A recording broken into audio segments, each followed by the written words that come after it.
Hey guys, it's Albert from WCC coming here with a Chicago recap for Team League as well as a deck profile of my deck, which went X1 overall. Our team was undefeated in Swiss. Unfortunately, we didn't make it out of top 8. We lost to the eventual winners. You'll have those deck profiles soon too. But let's get straight started with my deck. I was in seat C. I was playing Bermuda Triangle. And my starter was Bermuda Triangle Cadet Shizuku. This was Bermuda Triangle Ange. I was playing 4 draws, 1 crook, 3 Layla, and 4 Roberta, as well as 4 heals. I mean, this is a pretty standard lineup. There's nothing really special about this. You know, the Laylas are really important to the deck. They'll probably be staying even after the new stuff comes out. I mean, this is probably the single most important card in the deck anyway, outside of the crook, so that stays, and then we'll have the grade 1s. Unlike a lot of people, I actually maxed out 6 aquas. This was actually very important to me. The 6 aquas actually allowed me to control the matchup a lot easier, especially when you rode 1, then you still had 5 more to fall back on. I saw a lot of really high-powered decks, kind of like Spike Bros, throughout the day, so having these really made most of those matchups easier. Only 1 Shizuku, 2 Irun. Irun allows some of my other cards to work better in the deck, as well as it allows my grade 3 Lucille's to hit force numbers 13, and 3 Hanali. This was to round out the Gold Paladin matchups, as well as like crazy decks like Wiseman or something. If they just came out of nowhere, it would stop those decks straight dead in its tracks. Hanali was very important.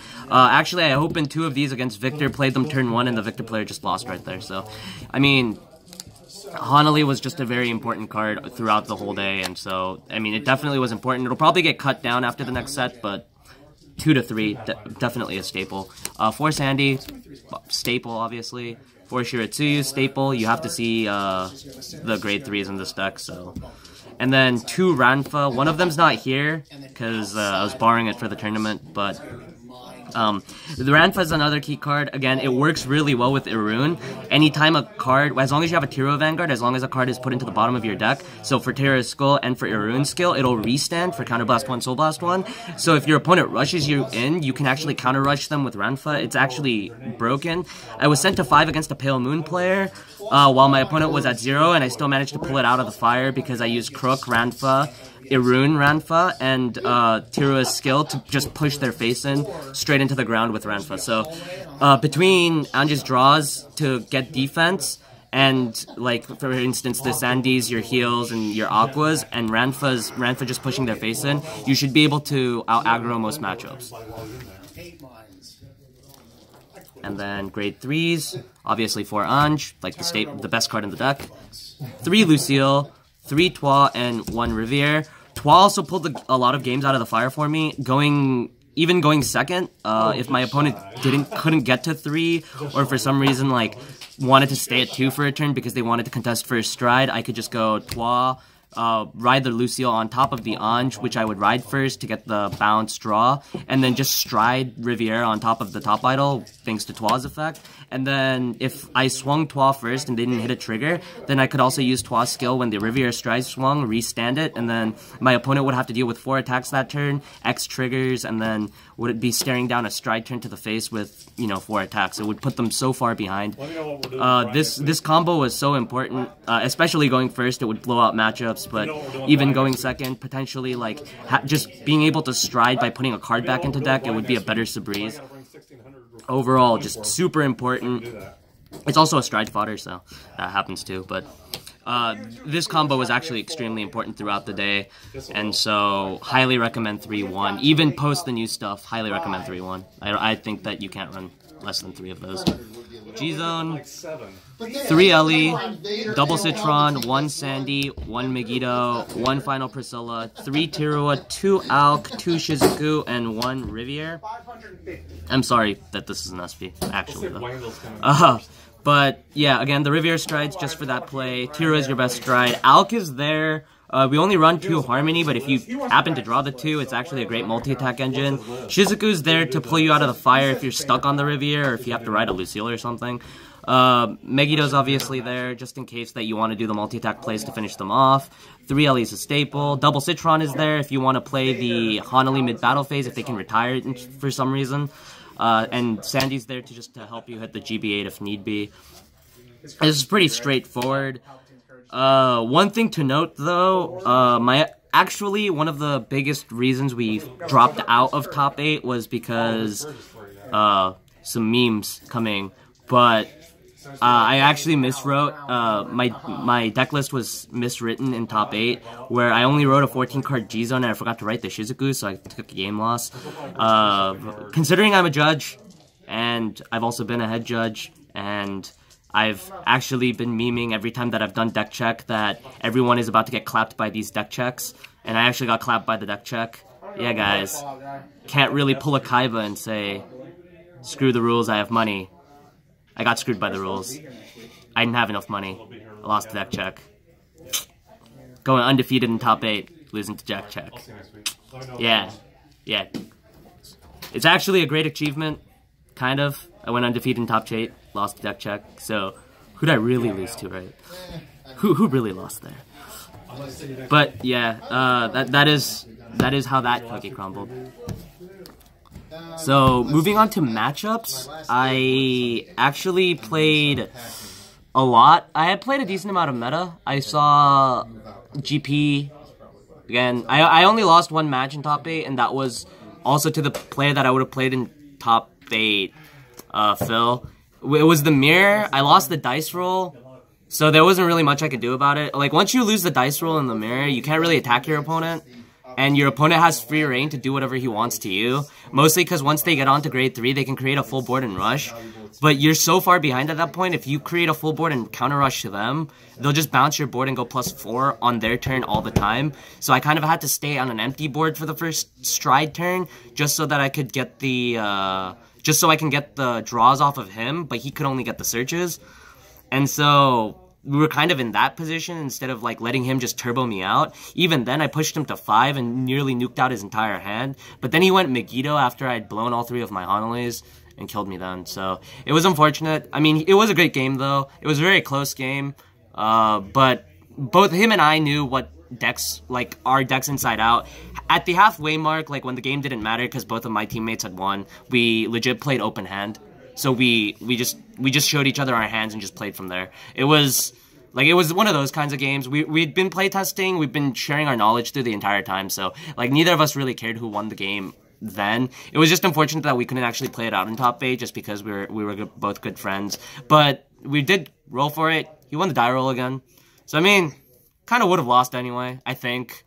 You know, because the matchup is really based on a die roll. The player that goes first actually gets full reign of the match. He gets to control the tempo. Like he basically gets all the advantages that he wants in the world, and he basically tells you how he basically dictates how he wants to play the game, and you have to play it around that. Because again, once he starts getting the +4, it's gonna actually start. It's going to be devastating across the board when the Ange player, like, because he's set to be at GB2 first, it's going to be crazy when all of that stuff starts going off. So that matchup in particular is really rough. I saw Spikes, again, another one of my friends. I went first that game. He passed the first 2 turns, which is what you're supposed to do against this deck. But unfortunately, the problem for Spikes is that they have to win in the first 4 turns, and so if they pass the first 2, they put themselves really far back. And another thing with Spikes is they hit really big numbers, which is supposed to force out multiple cards from your hand, but Sandy and Milena, essentially because of what Ellie does as a skill, allows you to drop 1 card, which is your G-Guard, and then it allows you to just stop that entire attack. And if you use all 3 of your Ellies, you know, on the 3rd Ellie, you can just Soul Blast 1 and put it back face down. So you essentially have an infinite number of drop 1 card and then tell your opponent to stay free. As well as you have 6 PGs, so it's not like your opponent can really do anything about it. And so, yeah, that matchup, although he played it very well and it ended up becoming quite close, you know, I ended up winning off of a double Layla, double Lucille turn on Tiroa, and my opponent basically had to stare down 56-63 with crits, and then my Vanguard, which was going to restand, so Spikes don't have the hand to deal with it. I also saw Nubatama. Nubatama, they didn't really know what my deck did, so they hit me, and I had the Twa in my hand. So I rode the Ange, I called the Twa, I strode on him while he was at grade 2, and he died. Well, he survived that turn, but he was so far behind at that point that he really couldn't do anything. Other than that, I saw the standard Pale Moon, or I saw the Pale Moon guy. He got 3rd. Yeah, that team got 3rd. And that matchup, he sent me to 5. I ran-fed him with the Tirua, except this time it was my first stride wasn't a Tirua restand, so it was Ran-for Crook, Arun, so I got the double Ran-for restand, and then it was Ran-for Crook, Tirua, except I think I only got the 1 restand because I ran out of soul. And then the last turn was a double restand off of Ran-fa with Crook and the stride. And so, yeah, for some reason in that game I kept seeing the Crook, even though it's one of... But that was like the only game I saw the Crook, so it was kind of weird. But I saw the Crook for like 3 straight turns, and so, you know, he died out of the aggro. And once I started drawing 4 cards like a turn, and seeing all of those cards come into my hand, my opponent really couldn't do anything to stop my hand, so I just guarded everything, and that was fine. Other matchups that I saw, I want to say I saw Royal Paladin, but at the same time I don't want to say I saw Royal Paladin. But yeah, for the most part, like, those were the matchups I saw. I think I saw DP. No, I saw Victor. Yeah, I saw Victor. So Victor, the matchup, he committed to his board first stride. He killed one of my Hanali's. On my drive check, I drove check a heal and a Hanali. And my opponent was like, well, now I can't really do anything because I would have just Citron into the Hanali, and so I would have had 2 Hanali's on board, and he literally couldn't go anything into it except the Victor stride. And so he kind of got locked out of that turn, and I killed him on the next turn with Tiro. He just couldn't stop it. He didn't have the hand for it. So, yeah, that was just a bad game for him, because I just basically tucked my board in a triangle and kept the 2 Hanali on board all the time, and so he just basically had to eat the Lucille swings and had to deal with both Tiro swings, and so he just kind of ran out of hand at one point, and because he couldn't burst turn, essentially, because I kept calling Hanali's, he just kind of ran out of steam and couldn't kill me. So yeah, those were my big matchups. I want to say 4 to 5 out of the top 8 were our tiebreakers, because our team was undefeated going into top 8. But yeah, unfortunately in top 8 I had a game loss, and my friend, our seat B, our Gold Paladin player, lost to the Great Nature player on seat B of the other team. And even though our OTTG's player beat the Ichikishima Tom player, it was just unfortunate that is how the way that it ended. But yeah, I mean, the deck is straightforward. Once it gets support, it is legitimately tier 0. Especially if you saw the new cards that cycle the grade 3, which lets you countercharge, the retire to draw a card, and then counterblast 1 to cycle a grade 3 to draw a card.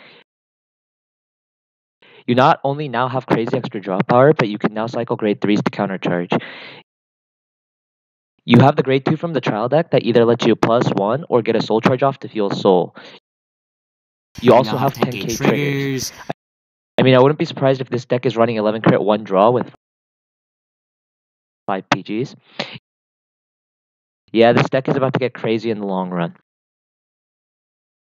I highly suggest even for the remaining tournaments, because all remaining tournaments now will remain under Violet's Deleter format, that at least one person run the Bermuda Triangle deck. This deck is probably the best deck to run in either Seat A or Seat C. Just because not only now do you have the Gold Paladin, the high roll deck, and the Messiah Deleter deck, but this deck also stops the Messiah Deleter deck in its tracks, because Messiah Deleter can't handle the Hanali being played in the middle of battle phase, which Citron into Hanali allows you to do that whenever you want, essentially. And so, because this deck won't see a change until the trial deck, I still think that this deck is extremely powerful going into Messiah Deleter, especially at 3 Hanali. And so, that matchup is quite free for you. The GP matchup is very okay to handle. If you go first, it's actually free. If you go second, you just have to hope that they don't fully high roll you. If they super high roll you, I mean, there's really nothing to do about it. No deck can do anything about it if GP fully high rolls you. But if they don't, then between Hanali and some of the other cards like Riviere that helps you get back into grade 3 and get back to get you fully online on defense, you should be okay. Because they're going to stride on you at grade 2 anyway, right? So there's no point in not going into the Riviere to at least put yourself in a position where you can get the G guards off. And so you want to try to do that as fast as possible if they are going first and are sort of semi-high rolling you. And so, yeah, between that, Hanali, and your matchups, and your very fantastic matchups against those decks, as well as your almost your best matchup against Great Nature, just because their Zoas don't really matter when your G guards are hitting for like 50, 60k shield. So if 2 G guards makes it so it's a no pass on Zoa, and the unguardable column suddenly became very guardable with 2 cards, is very easy matchup. Nubatama is a very okay matchup. You actually end up drawing enough cards, and you can call cards over the Renes with Citron that it's actually not too bad. You also have enough shield. You can call the Hanali on their Mujin Lord play. There's actually a lot of good ways to counter that, to counter them. There's a lot of good ways to push. That deck doesn't actually build that much hand size, so if you actually just overload columns and just try to get the multi-attack columns off with Ranfa, it's actually pretty brutal for them too. Other matchups, I really don't think so. Ichi-Tom is really rough, but Ichi-Tom loses to a lot of other things, so I really don't think Ichi-Tom should be too much of a consideration. But if it is, you know, Ranfa again. Ranfa's the big card. Aqua also helps you guard the Vanguard, and then you try to stay at low damage, eat the Toms, and then just push their face in. They also shouldn't have too much of a hand size to be able to guard everything, so there's that. Other decks. Spike Bros, again, I said Spike Bros was a pretty easy matchup. Geese, again, Ranfa. Just, if they give you the 1 damage, just constantly spam Ranfa. You have the unflip crits, you have the unflip heals. Just spam the actual crap out of Ranfa. Ranfa multi-attack off of the Vanguard, off of the Irun, off of the Crook, and then just keep spamming Ranfa into their face. They should, because they don't have defensive triggers, they should just fall apart. And so, that matchup is pretty set. Shoutouts go out to Tommy DePoe, who is holding the camera right now. Our other members in WCC, my teammates Levi Patterson and Kevin Cho, best player Kevin Cho. And as well as our opponents, Karan, Ian, Jonathan Eller, that they were in the 3rd seed. The champions, Brian May and Phil Tam. Though their deck lists will be up soon, as well as our other teammates at WCC, like Derek Dow, who helped me playtest, David Adi Pratama, who helped me playtest, Stephen Lee, who gave us advice for Cho's lists, as well as, you know, all the other names I didn't mention, like Kai Chung, Bryson Gomez. There's a lot of guys, you know, Y Ho Chu, but he's part of PPG, but still, you know, Y, he's a good guy. And yeah, so... Oh, one last shout out, Trevin Stockwell, for loaning me this deck. He's the one who fully blinged this deck out, but yeah, he doesn't own the 2nd round, so blame him. Also blame him on the Riviere. It's technically not my fault, but yeah, so for loaning me this deck. And one last one to Bryce Ajay Boateng for being the head judge at this tournament. He helped run it smoothly. It was one of the smoothest tournaments I've ever been to, actually. We were done by, I think, 8:30 on both days. And so, yeah, the tournament ended super early for both days, regardless of the fact that we had 8 rounds instead of 7 for for standard. And so, yeah, shoutouts to him. Without him, we wouldn't have had such a smooth tournament. And all the judging staff there, I really do say that the judging staff there did their part as well. Obviously, without the floor judges, you know, the head judge can't really do anything. He can't be a one-man army. So, thank you guys, and hopefully stay tuned. We'll have the standard lists as well as the premium top lists right here, as well as a bit more analysis coming with those when those come. Please watch the standard and premium videos that are online, that will be put online soon by Bushiroad. There's actually some memes on with the premium top video. You can actually watch an Ichikeshi Tom player punt against a Nubatama player. It's actually the memes. So stay tuned for that. Is actually, because that was so memes, we didn't even take the Ichikeshi Tom player's deck profile because his teammates told me not to. I'll see you later, guys. Peace.